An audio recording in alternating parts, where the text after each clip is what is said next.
The 7 NASA astronauts supposedly killed in the 1986 Challenger disaster did not die in the explosion and are quietly living out their lives in the US, with many of them hiding in plain sight, using their same names and working at high levels in the same fields they worked in before the disaster, according to explosive evidence uncovered by investigators. On January the 28th, 1986, the NASA Space Shuttle Orbiter Challenger broke apart 73 seconds into its flight over the Atlantic Ocean off the coast of Cape Canaveral, Florida at 11:38 EST.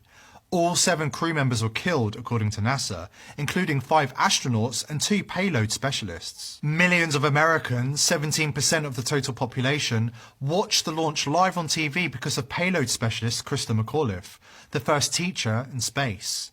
Media coverage of the disaster was extensive. One study reported that 85% of Americans surveyed had heard the news within an hour of the accident, and the world mourned the loss of the American astronauts. We were told that Challenger disintegrated because of a malfunctioning O-ring seal in its right solid rocket booster. The O-ring failure caused a breach in the SRB joint it sealed, allowing pressurized burning gas from within the solid rocket motor to reach the outside and impinge upon the adjacent SRB aft field joint attachment hardware and external fuel tank, leading to the structural failure of the external tank. Aerodynamic forces broke up the orbiter.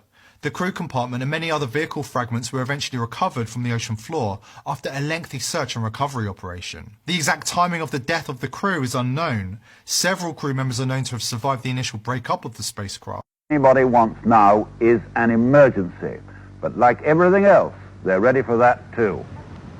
Once the crew are on board, if it looks as if they're in danger, they get out and head down this tube, specially insulated against fire, and zigzagging down not to some point out and away from the rocket, but to an escape room exactly where you'd think it shouldn't be.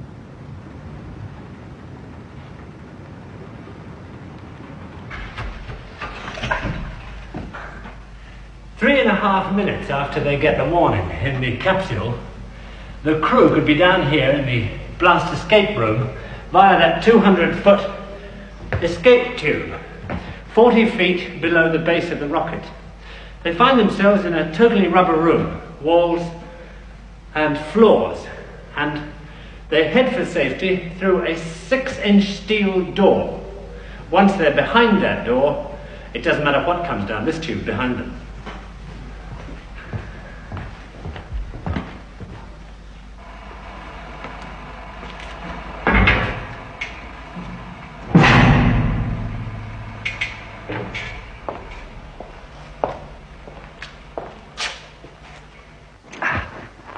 On this side of that door, the rarely seen blast escape room itself.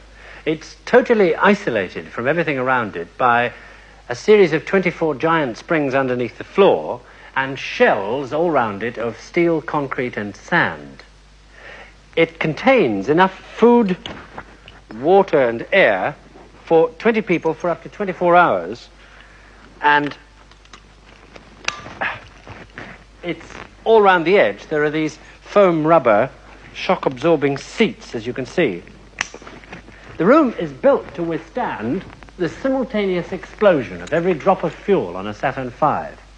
And in that event, strapped into your shock-absorbing seat, if your rocket did blow itself to bits 40 feet above your head, all you'd feel would be a mild rumble from somewhere up there.